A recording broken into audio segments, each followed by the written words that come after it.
దేవుని స్తోత్రం. హల్లెలూయా. హెబ్రీ పత్రిక 10వ అధ్యాయం 23వ వచనాన్ని మనము చదివి ధ్యానం చేస్తున్నాము. గత వారంలో కూడా ఇదే వచనాన్ని, వాగ్దానము చేసినవాడు నమ్మదగినవాడు అనే కోణములో దేవుని వాక్యాన్ని మనము ధ్యానం చేశాం.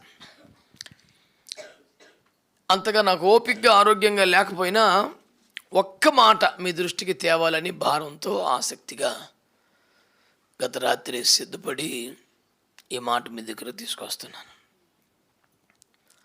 ఆ ఒక్క మాట ఏంటంటే, వాగ్దానము చేసిన వాడు నమ్మదగినవాడు గనక మన నిరీక్షణ విషయం మనం ఒప్పుకున్నది నిశ్చలముగా పట్టుకుందాము.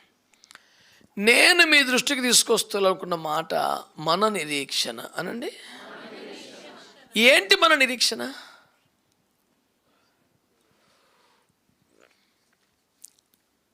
మనం ఒప్పుకుని దాన్ని నిశ్చలంగా పట్టుకుందామనే మాటను పక్కన పెట్టు.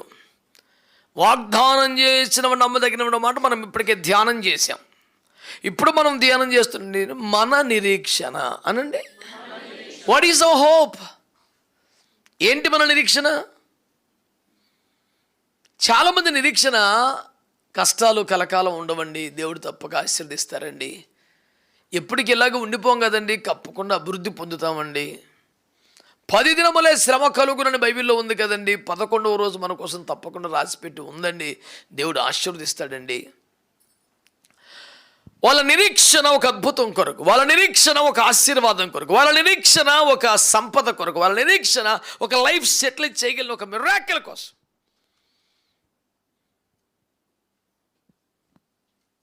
నిజానికి బైబిల్ గ్రంథంలో మన నిరీక్షణ గురించి ఏమని రాస్తాడు? ఒకసారి 1 కొరింథీ పత్రిక 15వ అధ్యాయంలో ఏముందో చూడండి అన్నమాట.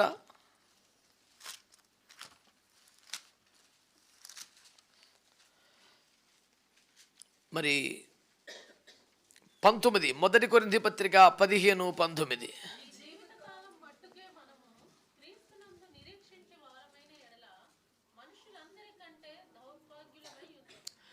ఈ జీవిత కాలం మట్టుకే మనము నిరీక్షణ గలవారం అయితే మనుషులందరికంటే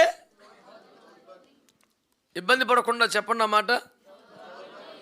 మనుషులందరికంటే అంటే భూమి మీద మనుషులందరికంటే కూడా ఎవరు దౌర్భాగ్యులు? ఈ జీవిత కాలం మట్టుకే నిరీక్షణ కలిగి ఉంటే మనమే.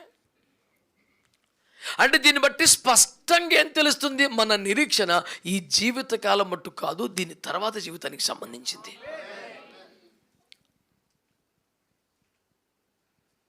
నాకు పెద్ద పెద్ద కోరికలు ఏమి లేవండి. ఒక మంచి ఇల్లు కట్టుకొని నా ఇంట్లో నేను సమాధానంగా చచ్చిపోతే చాలండి. ఇంకా కొంచెం ఆదర్శ భావాలు ఉంటే ఎవరితో సేవలు చేయించుకోకుండా, ఎవరికి భారంగా లేకుండా తిరుగుతా చచ్చిపోతే చాలండి. ఎవరికి 10 రూపాయలు ఇవ్వాలనే మాట లేకుండా, అప్పు లేకుండా, నేను ఎవరికి రుణంగా ఉండి చచ్చిపోతే చాలండి.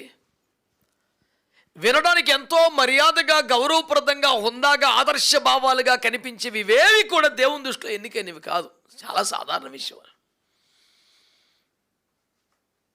మన నిరీక్షణ ఈ జీవితకాలం మట్టుకైతే ఓ గౌరవప్రద జీవితం, సుఖజీవనం, ఆరోగ్య జీవనం, ఆనంద జీవనం, ఎవరికి హాను చేయని, ఎవరికి నష్టం చేయని, అజాత శత్రువు అనే పేరుతో చావడం,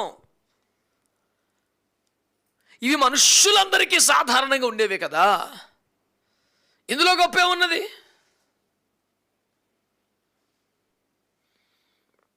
ఈ జీవితము తర్వాత దేనిపైన నీకు నిరీక్షణ ఉంటే, ఒక హోప్ ఉంటే, ఒక ఆశ ఉంటే, దాని పేరు క్రిస్టియానిటీ.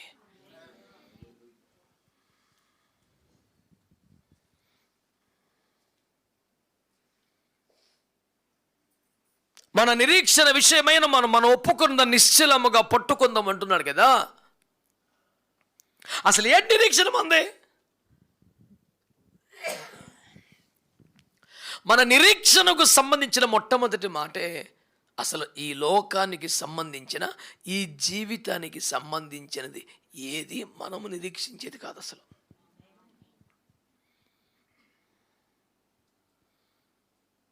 ఆరోగ్యము, ఆనందము, ఐశ్వర్యము, సంపద, ఘనత, పదవి, గృహము, భూమి,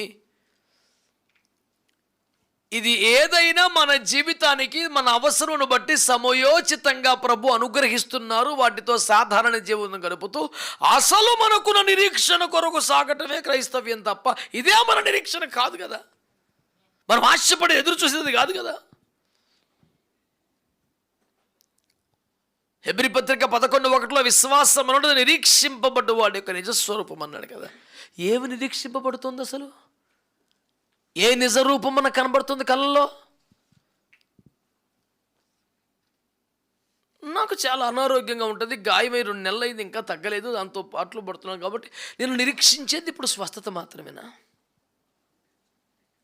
yes, of course I need physical healing also. భౌతిక స్వస్థత కూడా నాకు కావాలి, కానీ క్రీస్తులో నాకున్న నిరీక్షణ ఎప్పటికైనా స్వస్థపరుస్తా అనేది మాత్రమేనా? స్వస్థత ఉన్నా స్వస్థత లేకున్నా నేను దేహ విమోచన పొందినప్పుడు నా ఆత్మ దేవుని వద్ద ఉండాలనేది అసలు నిరీక్షణ కదా.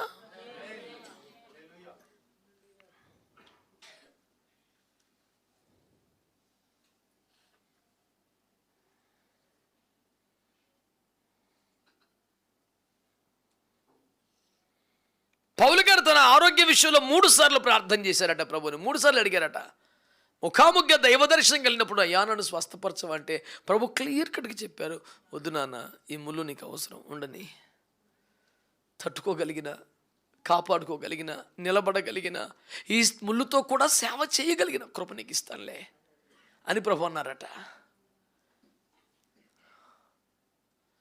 ఇప్పుడు దేవుడు క్లియర్ కట్గా నీకు హీలింగ్ ఇవ్వను అన్నారు కాబట్టి పౌలు గారి నిరీక్షణ పోయిందా అండి?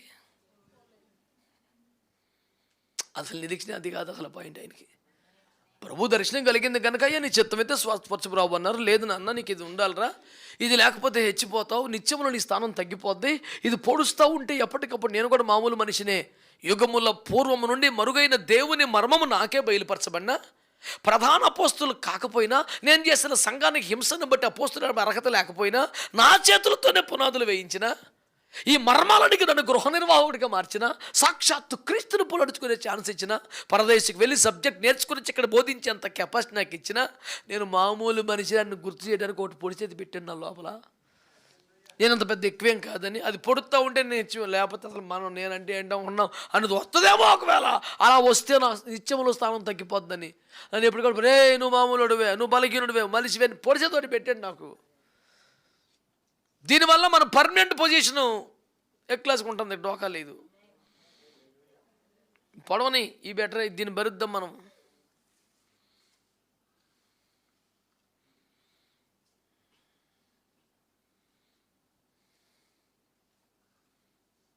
నేనేమంటానంటే, నీ చిత్తమైతే ఆహారం ఇవ్వండి, నీ చిత్తమైతే స్వస్థత ఇవ్వండి, నీ చిత్తమైతే ఈ వస్తువును సమకూర్చండి. ఇవన్నీ ఆయన అడగమన్నారు గనక ఒక మాట అడగటం, ఆయన చిత్తమైతే ఇస్తారు, ఇస్తే తీసుకుంటాం, ఇవ్వకపోతే దానికోసం గుండెలు బాదుకొని ఏడవం. అసలు మన నిరీక్షణ అది కాదు, అది కాదు. అసలు నేను నేర్చుకున్న భక్తి ఏమిటంటే, సాధారణంగానే చిన్నపిల్లలు కూడా అర్థమయ్యేలా చెప్పాలంటే, భౌతిక విషయాలపై అసలు దృష్టి పెట్టకపోతే, వాటిని పెద్దగా అడగకపోతే, పట్టించుకోకపోతేనే ఇస్తాడు. ఆత్మ సంబంధ విషయాలు అడిగితేనే ఇస్తాడు. నాకు అర్థమైన కాడికి తప్పు అయితే ఒప్పుకుంటాను, సరి చేసుకుంటాను, పెద్ద బేభత్సమేం కాదు. నేను భూమి మీద అల్టిమేట్ ట్రూత్ చెప్పేంత రేంజ్ ఉన్నాం కాదు. నాకు అర్థమైన కాడికి ఇది మాట్లాడితే తొడగట్టి మేసం తిప్పుకొని, this is ultimate truth concerning this particular hope. I'm the authorised person to give the explanation and answer to the whole Christian community. అంత విషయం లేదు నా దగ్గర. నాకు అర్థమైన కాడికి ఏమి తిందుమా, ఏమి త్రాగుదామా, ఏమి ధరించుకుందామా అన్ని జనులు విచారిస్తారు, మీరు విచారించుకోండి, కావాలని నీకు తెలుసు, రాజ్యం నీతిని వెతకనా, ఎన్నో వచ్చేది అంటే ఆయన అడగబాకనేగా అడుగుతారు కదా మీరు. ఓపిక దాన్ని కొట్టు చచ్చిపోయేంత సబ్జెక్ట్ ఏముందాడా? తినుట, త్రాగుట, అన్నపానములు లైఫ్ యొక్క బేసిక్ నీడ్స్ కదా. అది విపరీతమైన దుర్మార్గమైన పాపిష్టి కోరికలు, ఆశలేం కాదు కదా. ఆ మినిమం కూడా మీరు పద్దాక అడగబాకనే తెలుసు, కానీ ఆయన రాజ్యం నీతి మీద దృష్టి పెట్టండి, అవన్నీ అయ్యే అవుతాయి. కానీ అంటే ఆత్మ సంబంధం మీద ఏమిటి? రాజ్యముని, దాని మీద పనిగట్టుకు అడగాలంట, దాన్ని వెతకాలంట, దానికి తిప్పలు పడాలంట, ఇదేం అడగకూడదంట. కనుక మత్తయి సువార్త 6వ అధ్యాయంలో నాకు అర్థమైన దాన్ని బట్టి భౌతిక విషయాలు అడగపోతేనే హ్యాపీగా ఫీల్ అయ్యి ఇచ్చేస్తుంటాడు, ఆత్మ విషయాలు అడిగితేనే హ్యాపీగా ఫీల్ అవుతాడు. ఇదే బీభత్సం తీయాల్సి నేను చెప్పట్లా, మీ ఇష్టం. నాకు అర్థమైన కాడికి పైపోయి చెప్తున్నాను మీకు.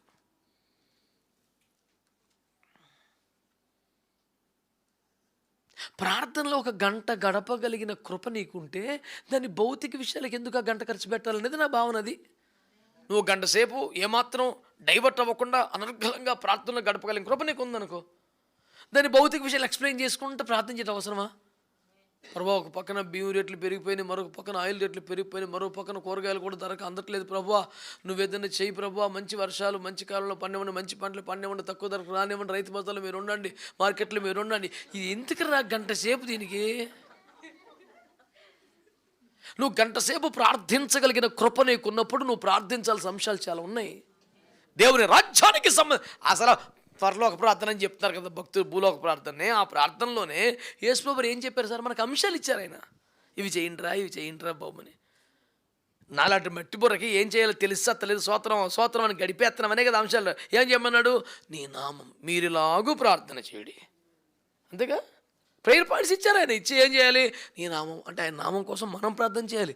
పిచ్చెక్కిపోతే ఆలోచిస్తాను, ఆయన నామం గురించి నేను ప్రార్థన చేయడం పెట్టరా బాబు, నాకే జబ్బు తెగులు రాకపోతే ఆయన నామాన్ని ఆశ్రయించాలి నేను అనుకుంటుంటే, నీ నామమే పరిశుద్ధంగా పూజింపబడాలి, నీ నామమే ప్రకటించబడాలి, నీ నామం పైకెత్తబడాలి, మా దేశంలో మా రాష్ట్రంలో మా పట్టణం పెట్టి చూసిన నామం మారిమోగిపోవాలని ఆయన నామం కోసం మనం ప్రార్థన చేయాలట.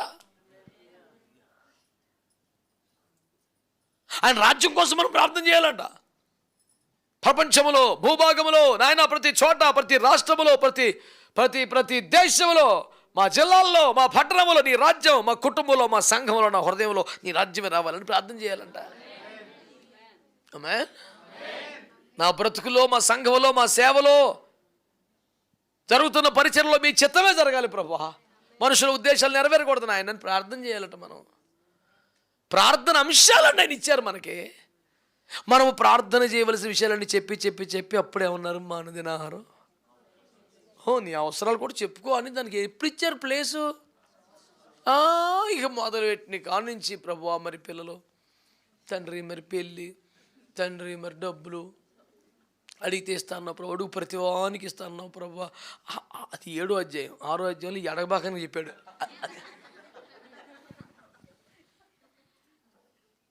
అట్లా తెలియకేం కాదు, వాక్యం తెలుసు.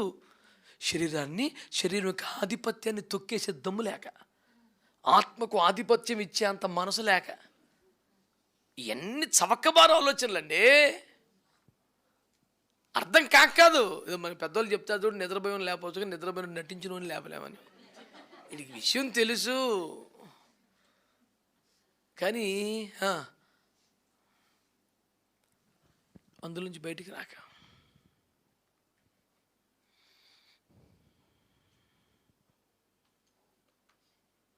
15-20 సంవత్సరాలుగా దాదాపు వృద్ధాప్యం వచ్చేసేంత వరకు పెద్ద పులి పంజరంలోనే, ఆ బోన్లోనే పెంచారంట. పంజరం అనకూడదు, సారీ, ఏమంటుందని, ఆ బోన్ ఒక కేజీలో పెడతారు కదా, అందులోనే పెంచారంట దాన్ని. రోజు ఆహారం. ఆ తర్వాత వదిలేశారంట. వదిలేసినా ఎక్కడికి వెళ్తలేదంట. ఆ టయానికి వచ్చాడు, 5 కేజీల మాంసం అదే తింటుందంట. ఒక మోటివేషనల్ స్పీచ్లో ఒక ఆయన చెప్పాడు, ఇది వేటాడటం మర్చిపోయింది, దానికి సహజలు మర్చిపోయింది, అది ఫారం కొడుతూ సమానం ఇప్పుడు అన్నాడు. ఆ బోన్లోంచి తెచ్చి అడవిలో వదిలేసుకొని వెళ్తుంది. ఒక చెట్టు నీడ చూసుకొని కూర్చుంటుందంట. ఈడు ఆ టయానికి వచ్చి జీపులో 5 కేజీలు కోడి మాంసం ఇచ్చితే ఎగిరి పట్టుకొని తిని సంతోషంగా ఉంటుందంట. అది నేను పులిని, అడవిలో మనకి తిరగలేదు, నచ్చిందని కొట్టుకు తినొచ్చు, అది మర్చిపోయింది ఆ విషయం. అది నేను బానిసను, నేను బోన్లో ఉంటాను, ఆడు మహాప్రదాత, ఆడు నాకు జీవనదాత, ఆడేసి 5 కేజీలే దిక్కు, ఫిక్స్ అయిపోయింది. అది మన మైండ్ ట్రైన్ చేసుకోవాలా? ఏదైనా పడింది ట్రైన్ చేసుకోమన్నా కాంపౌండ్కి పోగల. నెక్స్ట్ అసలు మన నిరీక్షణ ఇది కాదండి బాబు, ఈ గొడవ కాదు అసలు. ఒకవేళ మనం ఇంతకన్నా దాటి పైకి వెళ్ళకపోతే, మంచి ఆరోగ్యం ఉండాలండి, చక్కని వివాహం కలగాలి, మంచి బిడ్డలు కలగాలండి, వాళ్ళకి మంచి స్కూల్లో సీట్ రావాలండి, వాళ్ళకి మంచి కాలేజీలో ఉండాలండి, వాళ్ళకి మంచి ఉద్యోగాలు రావాలండి, మంచి వివాహాలు జరగాలండి, మంచి పిల్లల పాటు నీ సైకిల్ మండిపోనికి దాటదు అవతలకే, అట్టే తిరుగుద్ది.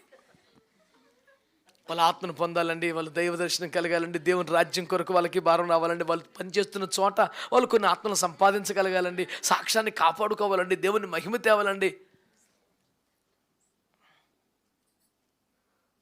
మన ప్రియులు పాల్ గారు ఈ సేవ కొరకు లక్షలాది రూపాయలు తృణప్రాయంగించారు. నేను అప్పుడప్పుడు అయ్యా మరి మాకు కూడా బాధ్యత ఉంటుంది కదా, ఏదో ఒకటి చేయనివ్వండి మమ్మల్ని, మా పిల్లల కోసం ప్రార్థన చేయండి చాలు, దేవుని మహిమ కోసం పోయితే అంటే కొన్ని లక్షల రూపాయల కన్నా ఎక్కువగా వారు ఏం కోరుకుంటున్నారు, పిల్లలు దేవుని మహింపరిచేలా బతికితే చాలని. ఎందుకంటే పిల్లలు కూడా మనం 24 అవర్స్ ఉండగలమా? వెనకాల అనుకోండి తప్పు నా నెల చేయని చెప్పగలమా? కొంతవరకే. స్కూల్ అని పెద్దగా చిన్నప్పుడు కూడా స్కూల్లో కూడా ఉంటాం మనం. చిన్నప్పుడైనా పెద్దప్పుడైనా తల్లిదండ్రులు కొంత సమయం ఉండగలం, వాళ్ళ అవసరాలు తీర్చగలం మనం. వారి జీవితాల నిర్ణయాలను మనం ప్రభావితం చేయలేము. అందుకని అబ్రహాం ప్రార్థన చేసినట్టుగా, ప్రభువా నా కుమారుడు నీ సన్నిధిని బ్రతకను అనుగ్రహించయ్యా. ఒక తండ్రి ఎంతకన్నా ఏం ప్రార్థన చేస్తాడండి? నా కుమారుడు ఎక్కడ ఉంటాడో తెలియదు నాయన, ఏం చేస్తాడో, wherever he lives, Lord, he shall carry thy glory, he shall carry thy presence wherever he goes, oh God. ఇంతకన్నా బెస్ట్ పేరెంటల్ ప్రేయర్ ఏముంటుంది చెప్పండి? మా పిల్లలు నీ సన్నిధిని మోసుకొని వెళ్ళాలి, నీ సన్నిధిలో బ్రతకాలి ప్రభువా. ఆమేన్. సన్నిధి అంటే ఏంటి తెలిసిన? ఆ ప్రజెన్స్ విలువ ఏంటి తెలుసా? నిర్గమకాండంలో ఆ మోషేయుడు నీ సన్నిధి రాకపోతే ఒక్కడు కూడా ముందుకు, ఆ డైలాగ్ అందరికి గుర్తుంటుంది, కానీ తన కింద వచ్చిన నాకు రీజన్ చెప్పాడు. దాని చేతనే కదా లోకములోనని మేము ప్రత్యేకపరచబడుకుంటాం. ₹1,00,00,000 మాట అక్కడికి వచ్చేపాటికి నాకు తెలియదు దుఃఖం వచ్చేస్తుంది. లోకంలో ఉన్న ప్రత్యేకత మన వాగ్దాటి, వాక్చాతుర్యం, జ్ఞానం, తెలివి, సంఘం, ధనం, జనం, బలం ఏవి కాదండి. మన మీద ఉన్న దేవుని సన్నిధి మనం ప్రత్యేకపరుస్తూ లోకంలోంచి. నువ్వు మా చేత వచ్చుట చేతనే కదా, నీ సన్నిధి వల్లనే కదా మేము లోకంలోంచి ప్రత్యేకించబడతాం. ఆ మాట వాళ్ళ దేవుడు వాళ్ళతో ఉన్నాడు.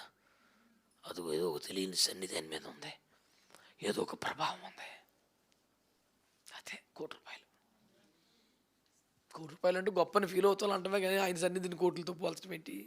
నా పిచ్చి కాకపోతే ₹1,00,00,000 బాబే అన్న ఫీల్ కోసం అంటమే.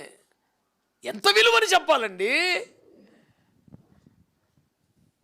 కనుక ప్రతి సండే వస్తున్నారు వెళ్ళిపోతున్నారు అలా కాదు.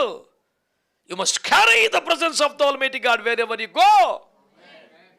That is what real Christianity and meaningful Christianity. నువ్వు ఎక్కడికి పోతున్నావో దేవుని సన్నిధిని మోసుకొని పోగలిగిన కృప నువ్వు సంపాదించగలగాలి. ఆమేన్. ఏం కావాలి అంతకన్నా భాగ్యం జీవితానికి? ఫలభరితమైన అర్థవంతమైన క్రైస్తవ జీవితం అదే. మన నిరీక్షణ ఈ లోక సంబంధమైంది, ఈ లోకం మట్టుకే, ఈ జీవితానికి మట్టుకే ఉంటే అసలు అది దౌర్భాగ్యవంతమైన, చాలా కఠినమైన భాష పడేశాడు. మరి దేని గురించి ఉండాలి నిరీక్షణ? ఈ జీవితం మట్టుకే ఉండకూడదు, ఈ జీవితం తర్వాత ఏదైతే ఉందో దాని మీద ఉండాలనుకున్నాడు. మరి దేని మీద ఉండాలా? ఒకసారి ఆలోచన కూడా చూడండి, రోమాపత్రికలో ఉంటుంది అన్నమాట.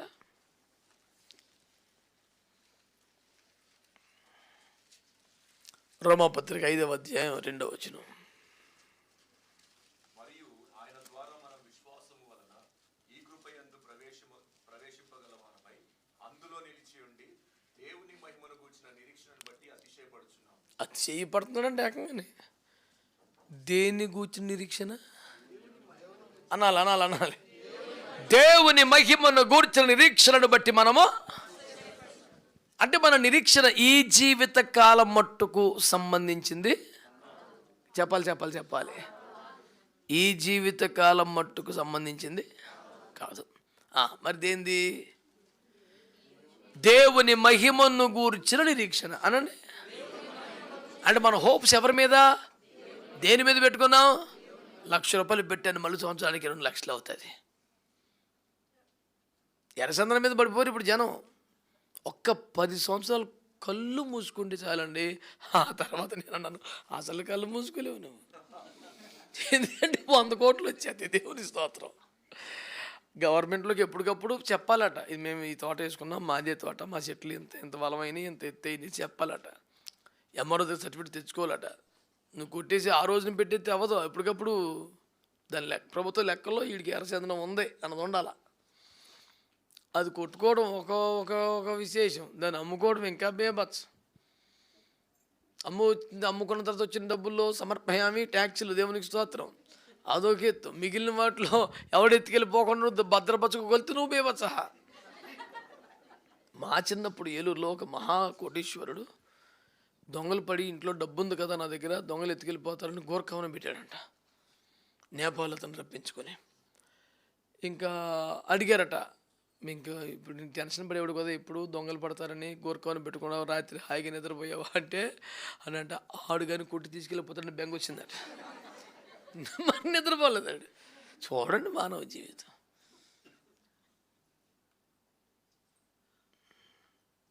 నాకు మొన్న ఒకటి చెప్తే అదే చెప్పాను. 10 సంవత్సరాలు కళ్ళు మూసుకోవడమే. ఆ తర్వాత ఇక డబ్బే డబ్బు అని అన్నాను. అవునులే, మరి ఆ తర్వాత కళ్ళు మూయలేవు మరి నువ్వు. నువ్వు అన్నీ ఆటకరమని అనే ఆట మరి ఇది. నీ నిరీక్షణ, నీ జీవితం, నీ ప్రార్థన, నీ సమర్పణ, ఎదురుచూపు అంతా ఎర్రచందనం. దానికి సంబంధించిన ఫోటోలను సేకరించుకున్నాడు. ఎర్రచందనంతో ఏమేమి తయారు చేస్తారో, ఎక్కడికి ఎక్స్పోర్ట్ అవుతుంది, వాడి దగ్గర ఫుల్ ఇన్ఫర్మేషన్ ఉంది. అప్పుడు మనం ఏమడగాలి? వెర్రివాడా ఈ రాత్రి ఆడ ఒక్క పాయింట్ ఆలోచించలేదట.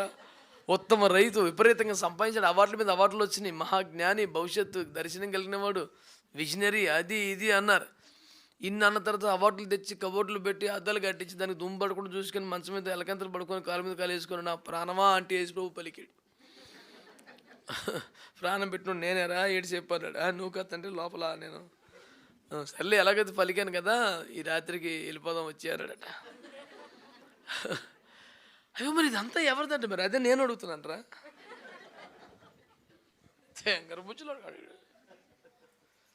వాడు వరదలు వస్తే ఎలాగ ఆలోచించాడు, కరువు వస్తే ఎలాగ ఆలోచించాడు, భూకంపాలు వస్తే ఎలాగ ఆలోచించాడు. ఏమండి ఇన్ని ఆలోచించాడు. ఏమన్నా అసలు సాగు తెలగానే ఒక్కటే ఆలోచించలేదంట. ఒక్కటి మిస్ అయితే వేసుకోమన్నాడు వెర్రివాడ. ఫూల్ అన్నాడు ఇంగ్లీష్లో. సన్నాసి అని లెక్క. విన్నావా? అన్నీ ఆలోచించి ఒక్క పాయింట్ మిస్ అయిపోయావు. అదే తాగుబోతాడు. కొవ్వూరు వచ్చేసి రాజమండ్రి నుంచి కొవ్వూరు వెళ్తా ఎన్ని పాటలు పాడినా రాజమండ్రి వస్తలేదు.